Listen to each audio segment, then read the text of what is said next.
Hello, नमस्कार, आदाब, सत श्री अकाल दोस्तों। मैं हूं स्नेहा और आप देख रहे हैं साम टीवी के सेक्स एक सुखी जीवन का मंत्र डॉक्टर विजय दहीपले जी के साथ इस शो के इस भाग में आप सभी का मैं स्वागत करती हूं। दोस्तों, हमें जब भी कोई मेडिकल इमरजेंसी आती है या फिर स्वास्थ्य से जुड़ी कोई परेशानी हमें सताती है तो हम क्या करते हैं? सबसे पहले हम सारी चीज़ें जाके हमारे परिवारजनों के साथ शेयर करते हैं ना। लेकिन बहुत सारे लोगों को उनकी सेक्स लाइफ से जुड़ी कई सारी दिक्कतें जो होती है उनके सामने आती है, लेकिन पर अफसोस कोई भी सामने नहीं आना चाहता। कोई भी ये हिम्मत दिखाना ही नहीं चाहता है कि सामने आए और खुल के अपनी लैंगिक समस्याओं के बारे में, हमें क्या परेशानी हो रही है उसके बारे में बात करें। क्योंकि हम में से बहुत सारे लोग जो है, अधिकतर लोग इस बारे में, यानी लैंगिक समस्याएं, सेक्स और जो कुछ परेशानियां हैं सेक्स से जुड़ी, उसके बारे में बात करने से हमें घबराहट होती है। हम शर्मा जाते हैं कि कभी कोई हमारा मजाक ना उड़ा ले। लेकिन पर अब शर्माने की ज़रूरत नहीं है, घबराने की ज़रूरत नहीं है, क्योंकि डॉक्टर विजय दहीफले जी, जो कि सेक्सोलॉजिस्ट, यूरोलॉजिस्ट और एंड्रोलॉजिस्ट है, आपके सारे सेक्स से जुड़ी परेशानियों को सुधारने के लिए आए हैं। उनके ऊपर अलग अलग नुस्खे, अलग अलग उपाय क्या होंगे वो बताने के लिए वो आए हैं। तो शुरुआत करने से पहले जानते हैं डॉक्टर विजय दहीफले जी के बारे में। डॉक्टर विजय दहीफले एक जाने माने सेक्सोलॉजिस्ट, यूरोलॉजिस्ट और एंड्रोलॉजिस्ट है। डॉक्टर विजय दहीफले जी के क्लिनिक संभाजीनगर, हैदराबाद, दिल्ली में द्वारका, पुणे तथा नवी मुंबई में नेरुल, खारघर मेडिकोर हॉस्पिटल, थाने, दादर, अंधेरी, कल्याण, नासिक, नागपुर, अहमदाबाद और दुबई में भी है। डॉक्टर दहीफले जी का भारत तथा अन्य देशों में कॉन्फ्रेंसेस और सेमिनार्स के लिए हमेशा आना जाना रहता है, जिनके माध्यम से डॉक्टर विजय दहीफले सेक्स संबंधी सभी समस्याओं पर सलाह एवं मार्गदर्शन करते हैं। तो इस वक्त हमारे साथ मौजूद है इस शो के खास मेहमान डॉक्टर विजय दहीफले, जो कि सेक्सोलॉजिस्ट, यूरोलॉजिस्ट और एंड्रोलॉजिस्ट है। आपकी सारी सेक्स संबंधी समस्याओं का करेंगे समाधान। तो आइए उनका स्वागत करते हैं। डॉक्टर साहब, हमारे स्टूडियो में स्वागत है आपका। नमस्ते। अब सबसे पहले हम इस भाग में जानने वाले हैं स्त्रियों के देह के बारे में, यानी स्तन जो होते हैं दोस्तों, ये स्त्रियों के व्यक्तित्व का काफ़ी आकर्षण बिंदु होते हैं। तो इसी के बारे में जानने वाले हैं।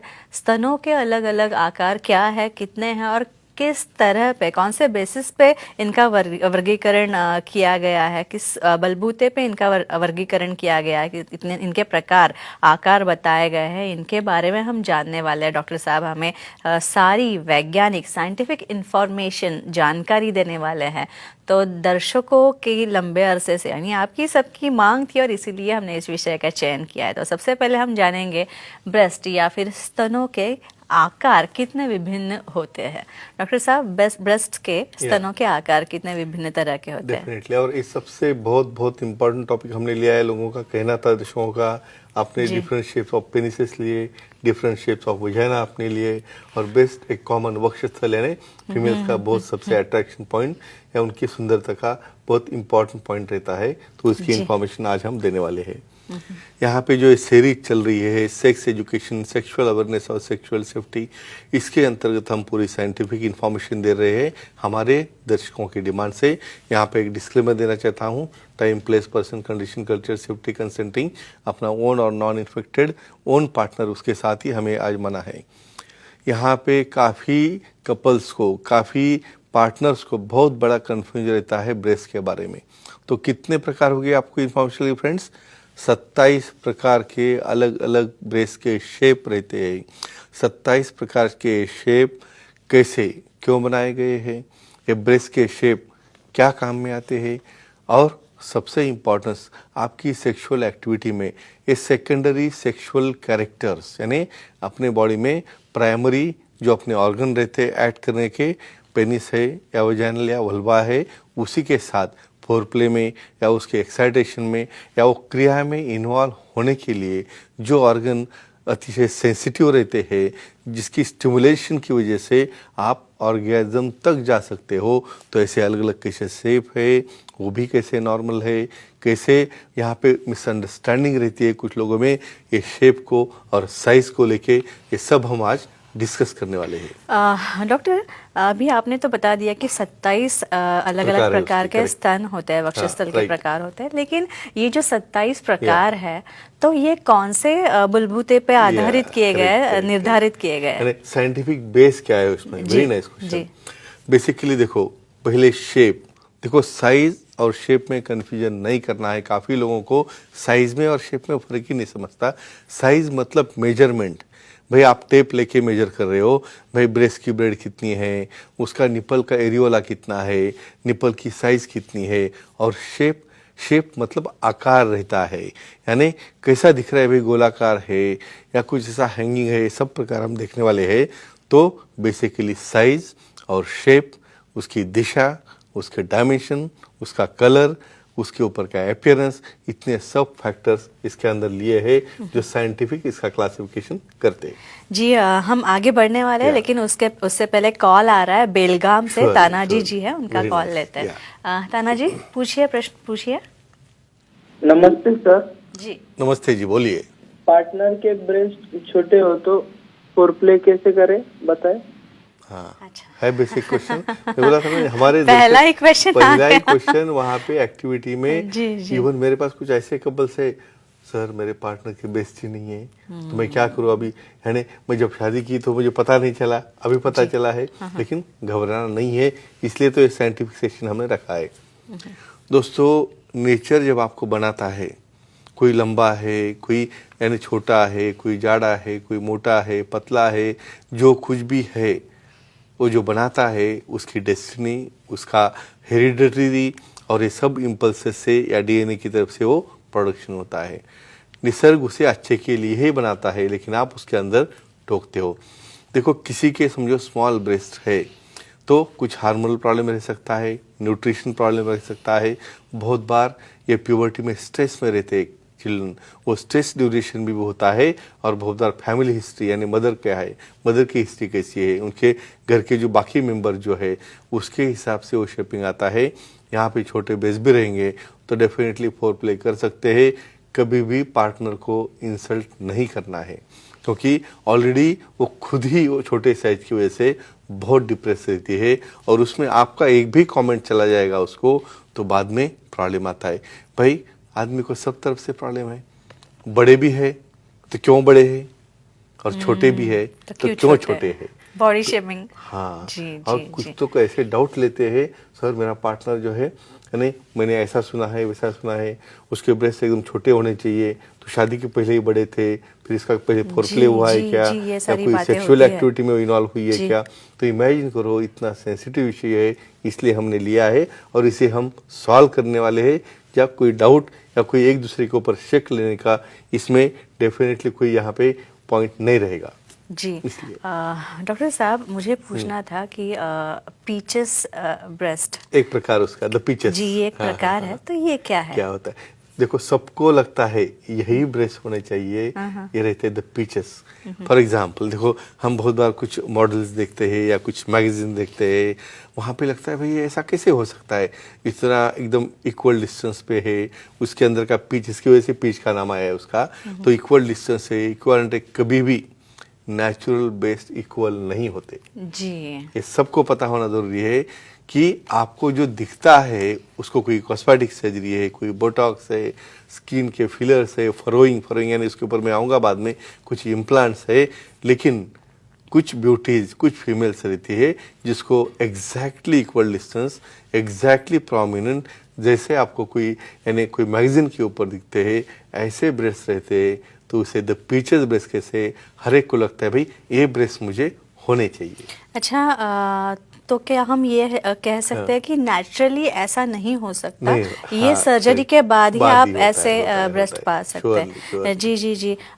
लेकिन ये जो द पीचेस ब्रेस्ट, Yeah, ये जो yeah. नाम है, हाँ। क्या और कुछ अलग अलग भी नाम है इसके लिए? है। क्यों काफी लोगों को ऐसे नाम क्यों मिसनोमर आते हैं, हम क्लैरिफाई करें। हर एक को भाई बहुत इंटरेस्ट रहता है कि जी। अलग अलग नाम से उसको समझो डिस्क्राइब करने का, क्योंकि मुझे आते हैं जो मेरे पास सब पेशेंट्स आते हैं, सर जी। ऐसा है वैसा है, कंपेयर करते वाह। हैं। तो द पीचेस का क्या नाम है अलग, द पीचेस का द आइडियल, सर मुझे क्या है आइडियल ब्रेस्ट चाहिए।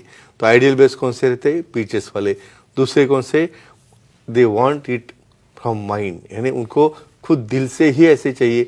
कहाँ पे देखते हैं, देखने के बाद मुझे लगता है मुझे ऐसा ही चाहिए, उनकी डिमांड रहती है। यानी इसका मतलब जो नेचुरली है, जो वांटेड है, जो सबको चाहिए, जो कॉमन है, जो द बेस्ट है, द ब्यूटीफुल है, ऐसे अलग अलग नाम इसके रहते हैं। और इसका कंसर्न आता है अपने सेक्सुअल एक्टिविटी में और फोरप्ले में। इसके बाद एक फोन आ रहा है डॉक्टर साहब, सात्विका जी है मुंबई से, उनका sure, कॉल लेते हैं। सात्विका जी पूछिए, सवाल पूछिए। Hello sir. हाँ बोलिए। सर, ब्रेस्ट इम्प्लांट के बाद फोर प्ले कर सकते हैं क्या, और क्या सावधानी लेनी चाहिए बताइए। वाह, ब्रेस्ट इम्प्लांट बेसिक क्वेश्चन है यहाँ पे। और मैं क्यों यहाँ पे अपने दोस्तों को कहना चाहता हूँ कि जो भी सर्जरी कभी भी करनी है एक दूसरे को बिना बताए, जैसे फीमेल को ब्रेस्ट इम्प्लांट करना है ना, वैसे मेल को भी पेनाइल इम्प्लांट करना पड़ता है जी। लग सकता है ना, तो एक दूसरे को इन्फॉर्मेशन होना जरूरी रहता है। किस लिए हम बोलते हैं यहाँ पे, देखो ब्रेस्ट इम्प्लांट करने के बाद डेफिनेटली अपना पार्टनर भाई अट्रैक्ट होता है, काफ़ी अच्छे लग रहे हैं अभी, तो मुझे जल्दी से इन्वॉल्व होना है उनके साथ में, लेकिन उसका सेटिंग होने तक, उसका कैप्सूल बनने तक कम से कम 1 से 1.5 महीना उसे किसी भी तरह से ओवर प्रेसिंग है, ओवर कॉम्प्रेशन है, क्योंकि वो डैमेज कर सकता है अंदर के कैप्सूल को, बस्टिंग यानी बहुत बार बस्ट भी हो सकता है इम्प्लांट, या नीचे का इंसिजन उसका डैमेज हो सकता है। इसलिए मिनिमम 3 to 4 वीक्स के बाद ही करना है। और इनिशियली सिंपल सपोर्टिंग है, टैपिंग है, उसको डेफिनेटली किसी तरह से लैटरल या मिडिल सपोर्ट है, या अपर पार्ट से उसका माइल्ड कॉम्प्रेशन है, ये इंपॉर्टेंट रहता है। मैं इसलिए बता रहा हूँ, काफ़ी लोगों को फोरप्ले कैसे करते हैं ये पता ये ही भी नहीं पता है। नहीं है। और फीमेल का इतना सेंसिटिव पार्ट रहता है, कोई भी उनका ओन पार्टनर भी कोई स्ट्रांग या अनवांटेड मेथड से उसे हाथ लगाए तो वो काफी इंसल्टिंग रहता जी, है, जी। जो एक्सेप्टेबल भी नहीं रहता, और काफी बार इस कारणवश झगड़े होते हैं। डॉक्टर साहब इसके बाद और आगे बढ़ता है, the Yeah. Conical breast, Definitely. वो क्या होता है? श्योरली आपने काफी अच्छे टिप्स निकाल के लिए, ये भी नॉर्मल है। पहले ये कहता हूँ, कुछ लोगों को लगता है क्या ये ब्रेस्ट है, ये कोनिकल मतलब टोटल ऐसा एक आधा कोन, यानी बेस एकदम ऐसा ब्रॉड है और सामने ऐसा एकदम कोन बन रहा है, कोई कैप रहती है ना वो तरह से, तो ये रहते हैं कोनिकल ब्रेस्ट। और ऐसे कोनिकल ब्रेस्ट भी नॉर्मल रहते हैं। क्यों? क्योंकि मेरे पास कुछ ऐसे कपल आते हैं, सर मेरे पार्टनर के ब्रेस्ट देखो ऐसे कोन के जैसे है, ऐसा नीचे हैंगिंग है और मुझे अच्छे नहीं लग रहे। तो यहाँ पे देखो ये उनका हो गया, फिर आपका कुछ प्रॉब्लम आ गया तो जी, आ सही सकता है ना बात लिंक के बारे में प्रॉब्लम, आ वो सकता भी है। कंप्लेन कर सकती है कि भाई आपका छोटा है, अच्छा नहीं है, तो कॉम्प्रोमाइज, एक जी। दूसरे को एडजस्ट करना है, समझना है। कभी भी दोनों पार्टनर की पसंद 50% भी सेम नहीं रह नहीं हो सकती, इसलिए हमारा ये एपिसोड हमने जारी किया है। जी। डॉक्टर साहब और एक है कि ये जो कॉनिकल ब्रेस्ट होता Yeah. है, क्या इसका भी कोई, इसकी भी संज्ञा कुछ अलग अलग है और किसी अलग संज्ञा से इसे बुलाया जाता है? और मैं स्पेशली क्यों बोल रहा हूँ, बहुत बार ऐसा उसका नाम देने से भी झगड़े होते हैं उनके कि सर इन्हें अच्छी तरह से बोलो ना, उसे ऐसा थोड़ा ही बोल सकते, तो जो नीचे देख रहे हैं, हैंगिंग है, झोली के जैसे है, ऐसे अलग अलग नाम उसके मिसनोमर रहते हैं। यहाँ पे फ्रेंड्स एक कहता हूँ चीज़ आपको, कोनिकल ब्रेस्ट क्यों बनते हैं। देखो डेवलपमेंटली जब पार्टनर थिन होगा तो उस वक्त बेस में जो फैट है वो वहाँ पे कलेक्ट होता है, और एपेक्स यानी निप्पल की तरफ जो है फैट कम होते जाता है। तो ऐसे ब्रेस्ट को कोनिकल है, हैंगिंग है, लुकिंग टुवर्ड्स द डाउन, इस तरह की अलग अलग संज्ञा है, लेकिन ये सभी भी नॉर्मल रहते हैं। और किसी भी पार्टनर को इसमें कुछ चेंज करना है तो दोनों आके प्लास्टिक कॉस्मेटिक सर्जरी या इम्प्लांट करके उसे अच्छा कर सकते हैं। जी। और बहुत ही अच्छी जानकारी डॉक्टर साहब ने दी है। तो दोस्तों ये थे हमारे खास मेहमान डॉक्टर विजय दहीफले जी, जिन्होंने सेक्स समस्या और उनके उपायों पर बहुत ही अच्छी जानकारी दिया। लेकिन अगर आपको भी कोई किसी प्रकार की लैंगिक समस्या है या फिर कोई सवाल आपके बारे में, आपके मन में है, आपके बारे में, आपके पार्टनर के बारे में आपको पूछने हैं, उनको भी कुछ सेक्सुअल प्रॉब्लम है, लैंगिक समस्या है, तो आप डॉक्टर साहब से ज़रूर मिलिए और उनकी सलाह ज़रूर लेना। तो इसीलिए स्क्रीन पे जो हमने नंबर दिए उन पर संपर्क करें। साथ ही सर के सारे सेंटर्स के नाम हमने दिए, उनके नाम मैं बता दूं, अंधेरी, दादर, नवी मुंबई में नेरुल, खारघर में मेडिकल हॉस्पिटल में डॉक्टर साहब होते हैं, तथा थाने, कल्याण, पुणे, नासिक, संभाजीनगर, हैदराबाद, नागपुर, दुबई में भी डॉक्टर साहब के सेंटर्स हैं। यहाँ पे आप जा सकते हैं और सर से मिल सकते हैं। सारे सेंटर्स के नाम और नंबर्स हमने फिर एक बार दिए हैं स्क्रीन पे, वो लिख लीजिए। सर की ईमेल आईडी है, उनकी वेबसाइट भी है sexologist.in। इस पे आप जाएंगे तो आपको अपॉइंटमेंट का बटन दिखेगा, वो क्लिक कीजिए और आसानी से आप उनसे इस तरह अपॉइंटमेंट लेके वेबसाइट के माध्यम से आप उनसे मिल सकते हैं और आसानी से अपनी सारी समस्याओं से छुटकारा पा सकते हैं। तो डॉक्टर साहब ये काफ़ी अच्छी चर्चा हुई, काफ़ी इंटरेस्टिंग टॉपिक्स हम पूछो Yeah, तो आज लाए थे। definitely, yeah. भले फिर वो योनि के प्रकार Surely, हो, yeah. उनमें से निकलने वाला सीक्रेशन हो या Definitely, फिर yeah. सेक्सुअल डिस्फंक्शन हो, Yeah. और लिंग के विभिन्न आकार हो, Definitely. काफ़ी अच्छी तरह Yeah. जानकारी मिली है हमको, तो इसीलिए आपका बहुत बहुत शुक्रिया। धन्यवाद। तो अब वक्त हो चला है दर्शकों का Sure. विदा करने Yeah. का। तो अब हम इस एपिसोड में यही रुकते हैं, लेकिन अगले शुक्रवार अगला एपिसोड लेके काफ़ी सारे इंटरेस्टिंग विषयों का चयन करके हम वापस आपके लिए आएंगे। तब तक के लिए खुद का ख्याल रखना। गुड नाइट, शब्बा खैर, शुभ रात्रि, नमस्ते। नमस्ते। हंसते रहना, खेलते रहना, खुशहाल रहना।